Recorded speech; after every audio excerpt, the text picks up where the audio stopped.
Tapi ada orang yang ketika mau meninggal, ya, dia pun kan hanya merasa mau meninggal itu ketika sudah memang mau meninggal. Misalnya merasa apa itu berat, sudah nafas, ya. Nah, di situ orang yang ada di sekelilingnya membacakan mantra moksa itu. Ya, tentunya nanti ditujukan kepada nama orang yang itu. Ya. Ini setiap orang Jawa harus paham mantra moksa ini nih. Ya, kan gitu kan. Nah, begitu apa ini dibaca, biasanya dibaca 3 kalian, orangnya langsung meninggal plus. Tapi kalau misalnya orang pranawanya udah banyak, bahkan melebihi batas ambang maksimal atau apa barangkali gitu ya, karena dia selalu orangnya tulus sekali gitu, tak terbatas gitu. Bisa terjadi kan banyak kemudahan-kemudahan dalam hidupnya. Loh, kalau pranawanya itu sampai lebih, itu membuat lingkungannya menjadi tenang, menjadi happy.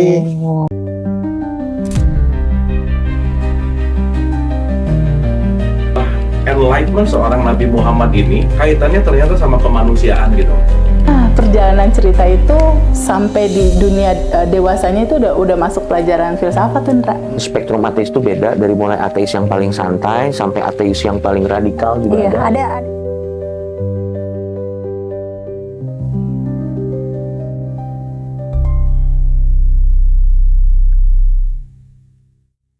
Tapi kan memang selama ini Siti Jenar tuh dikenal sebagai sosok yang radikal gitu Pak. Yeah. Bahkan katanya kan beliau murid Al-Halad sampai matinya dipenggal yang itu kan.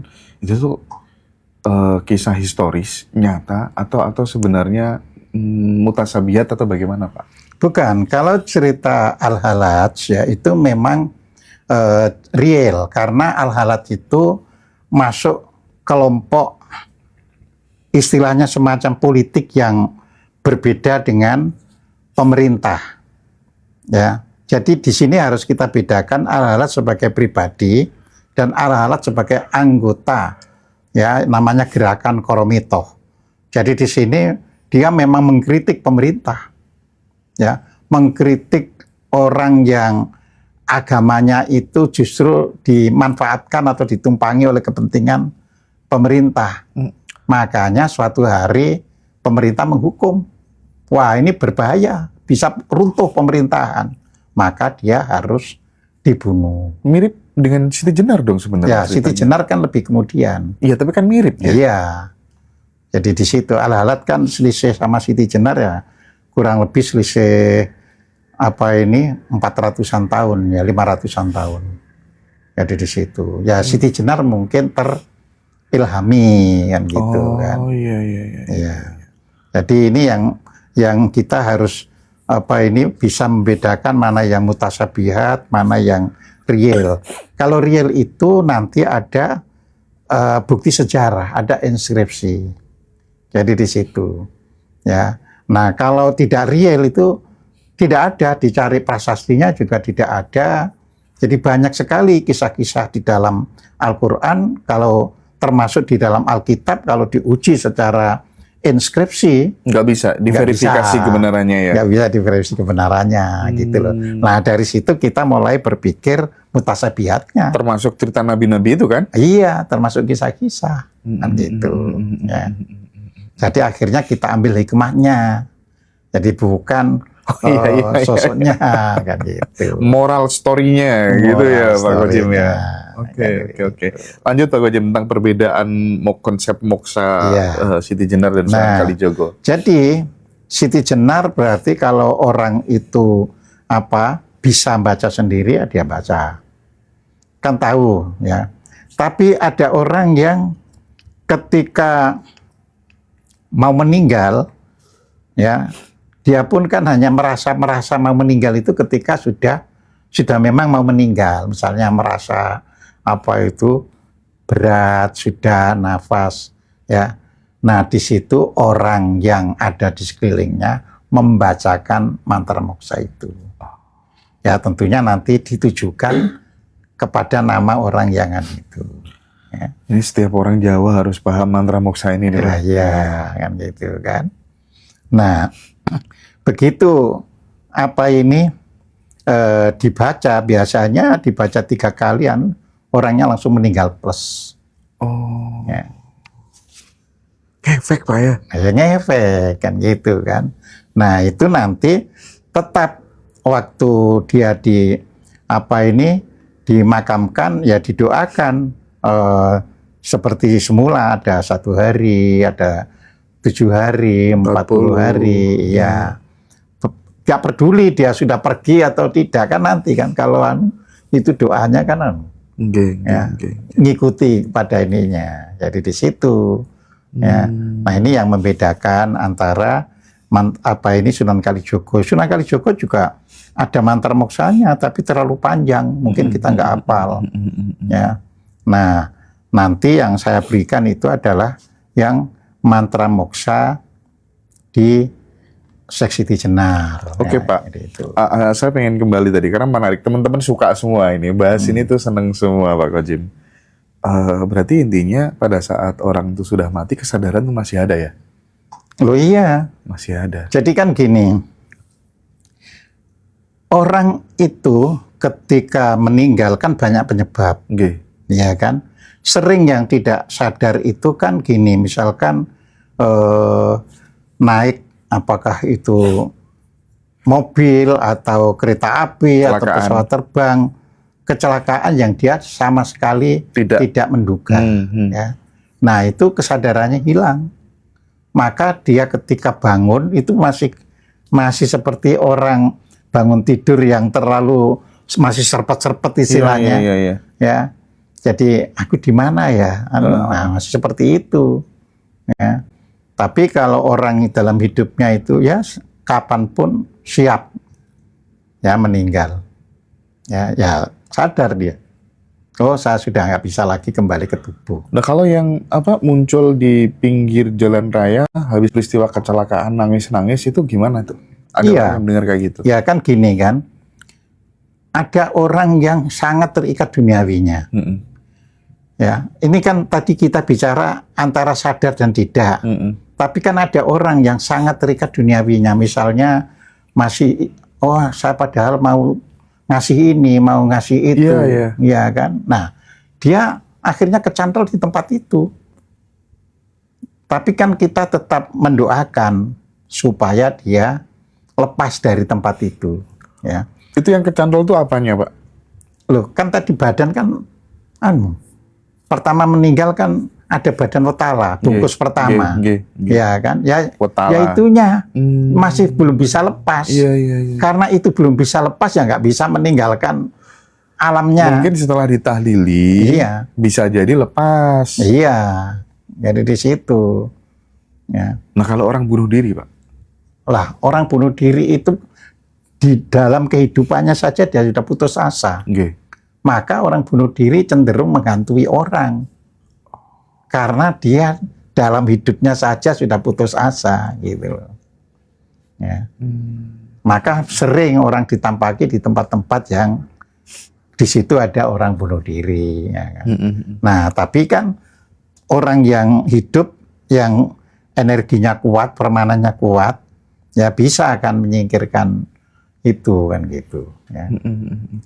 Jadi kalau misalnya ada beberapa orang yang katanya mimpi didatangi oleh leluhur atau orang yang sudah mati diberikan wejangan-wejangan, itu mungkin efeknya dengan pranawa yang besar tadi, Pak? Nah, lain lagi. Gimana tuh? Kalau mimpi itu kan bertahap kan. Jadi mimpi itu ada yang bersifat fisikal. Ya, fisikal itu nggak ada hubungannya dengan macam-macam. Betul. Ya, misalnya kayak mimpi mau pipis, misalnya itu fisikal. Atau karena kecapean terus mimpi digebuki orang, ya itu fisikal, ya. Nah, ada mimpi karena ini sudah di alam yang lebih tinggi, ya. Jadi di situ misalnya mendatangi, ya.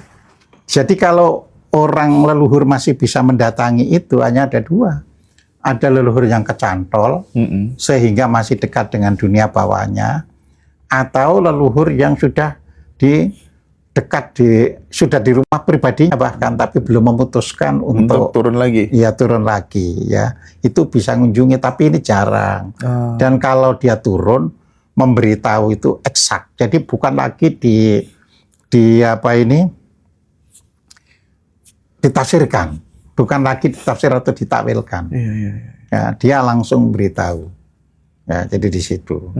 Ya, saya pernah punya pengalaman. Pengalaman itu, ya kan, ketika mau tes masuk perguruan tinggi, ya, masuk IPB itu, ya. Yang datang ini berupa teman, nah, teman yang sudah almarhum maksudnya, ya, datang, salaman dengan saya, gampang kamu lulus, nggak ada yang nyusah-nyusah, tapi nanti menjelang lulus kamu dibuat susah. Oh iya, Pak Koji pernah cerita. Nah, saya kan pernah cerita. Betul.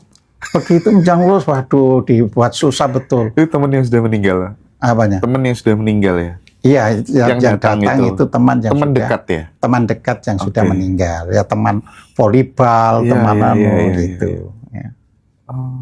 Ya, jadi langsung sambil senyum, tapi nanti ingat tuh. Begitu mau lulus dipersulit, ya kan. Jadi di situ baru saya, iya ini artinya realitas. Jadi nggak pakai nafsir-nafsirkan lagi, iya gitu. Ya. Nah, berarti sebuah kepastian dong bahwa orang-orang seperti Siti Jenar, Sunan Kalijogo, bahkan nabi-nabi sekalipun dia mengalami reinkarnasi lagi. Apanya? Dia hidup kembali lagi. Kalau dia itu sudah bagian dari misi terakhirnya, ya tidak turun lagi. Oh, oke. Iya. Kalau dia nggak turun lagi, iya, kemana, Pak? kan tidak berarti semua nabi sudah selesai misinya. Iya. Ya kan? Nah, kita bisa lihat surat Jin, ya. Silakan Mas buka surat Jin ayat 26-27 ya. Nah, ini sambil saya bantu ya. Di sini ya, surat Jin ayat 26-nya dulu ya. Nah, di sini dikatakan ya, dia itu berarti Tuhan ya. Jadi alimul ghaibi. Jadi dia mengetahui yang gaib. Lalu dia tidak memperlihatkan yang gaib itu kepada siapapun ya. Jadi fala yudhiru ala ghaibihi ahada. Jadi Tuhan tidak memberitahu kepada siapapun. Tapi nanti di ayat 27-nya ya. Nah, di situ dikatakan ya, di ayat 27-nya ya, ini saya bukanya ya. 27-nya. Nah, di situ dikatakan kecuali kepada Rasul yang diridhoinya. Lah, kalau ini dimaknai secara harfiah, kan berarti ada Rasul yang tidak diridhoi. Padahal semua Rasul jadi Rasul itu karena ridhonya. Tapi ayat ini jelas kan, kecuali kepada Rasul yang diridhoinya. Ya. Nah, itu artinya yang diridhoi di sini itu yang mendapat perkenan. Jadi gaib itu akan dibukakan kepada orang yang mendapat perkenan Tuhannya. Ya. Dan kalau di sini dikatakan Rasul di sini adalah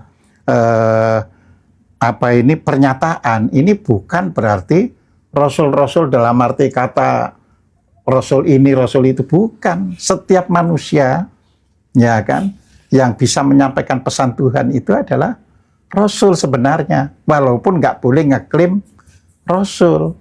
Ya, misalkan ya, saya ini orang kan menasehati yang baik-baik dan saya confirm tidak melakukan yang jahat-jahat. Secara hakikat, itu Rasul, ya. secara hakikat, ya.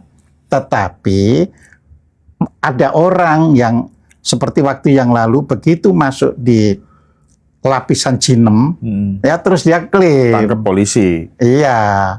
Wah, saya ini kan Rasul. Saya sudah dapat wahyu. Nah, Padahal nggak kurang-kurang orang yang bisa dapat wahyu itu, tapi karena sudah ngerti hakikatnya, enggak. Betul sih. Ya, jadi itu bukan untuk disampaikan kepada orang yang memang tidak ngerti. Itu gitu, Rasul, karena sesuai Iya, bahasa kaumnya ya. Iya.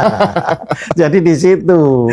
Ya, jadi kita pun kalau sudah sampai yang diperkenankan, ya sudah. Pak, Kita artinya tahu. kita harus bangga sebagai orang Jawa itu, bahwa orang Jawa itu sebenarnya tidak tertarik untuk menjawakan orang lain. Oh iya. Terus kemudian orang Jawa itu dia nggak butuh yang namanya syafaat untuk mencapai level tertentu. Oh iya. Dia hanya ya udah, setiap orang bertugas untuk menuju pencerahan dirinya sendiri lewat permana, lewat pranawa, kayak gitu kan. Nggak butuh syafaat gitu, nggak Iya. butuh kan. Iya. Nah, begitu kita mengatakan orang Jawa itu sebenarnya lintas etnis. Oke, lintas etnis. Ya, lintas etnis. Jadi Bukan orang yang tinggal di Jawa aja. ya bukan orang yang tinggal di Jawa, juga bukan orang yang apa itu istilahnya itu orang Jawa yang ngaku di luar negeri, juga bukan begitu. Ya. Tapi ini menyangkut DNA. Ya. Jadi menyangkut DNA batin. DNA itu kan ada dua. Iya. Ada DNA lahiriah yang bisa diuji lewat kedokteran itu. Ada DNA batin. DNA batin itu gampang mendeteksinya itu. Orang ini orang bule tapi kok ya, waduh, Jawa nih. ya Jawa nih kok nih. ngalang-ngalai Nggih. orang yang hidup di Jawa ini. Banyak loh kayak gitu sekarang. Itu DNA batin ya. Sebaliknya banyak sekali orang Jawa secara lahiriah, iya, tapi menarik ini. nggak ngerti belas Jawa. Terus. Ya, ngertine itu kafir sana, kafir Iya. sini, sesat sana, Sesat, sesat sini. musyrik, gitu Iya, itu bukan orang Jawa. TBC, Iya. takhayul bid'ah khurafat. Betul. Loh, gitu, Pak. Itu bukan orang Jawa meskipun KTP-nya orang Jawa. Kan gitu, Jenggote kan. sing didawakno. Ah, iya, kan gitu. Jadi disinilah ini harus klop perspektif nanti, baru nih, keren, ya keren. kan? Jadi sama kan untuk moksa itu berarti harus klop lahir dan batin. Ya. Oke, saya ulangi lagi. Orang Jawa nggak butuh syafaat itu. Iya. Enggak, karena kan gini kan, setiap manusia itu sudah punya misi. Jadi hakikatnya manusia itu punya misi untuk menjalani hidupnya. Tapi lingkungan membentuk dia menjadi kehilangan atau lupa, ya, atau tertutupi misinya itu. Ya, karena tertutupi misinya itu, ya hidupnya menjadi kesusahan, mengalami kesulitan, ini, itu, ya, jadi seperti itu, ya. Jadi kalau dia sadar tentang misinya, dengan sendirinya, tidak lagi saya harus bekerja ini supaya gajinya banyak, tidak.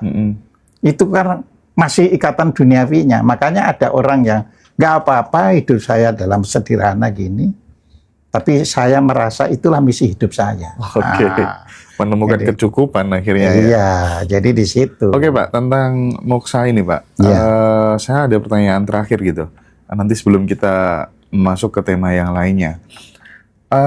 Pak Kojim kan pernah mendapatkan banyak sekali kemudahan-kemudahan di dalam hidupnya yang terkadang itu tidak bisa dijelaskan secara logika gitu. Nanti aku sampai sana misalnya hujan reda dan lain sebagainya, atau banyak lah, setiap orang memiliki itu yang bisa kita bilang keajaiban atau apa, aku nggak tahu ya.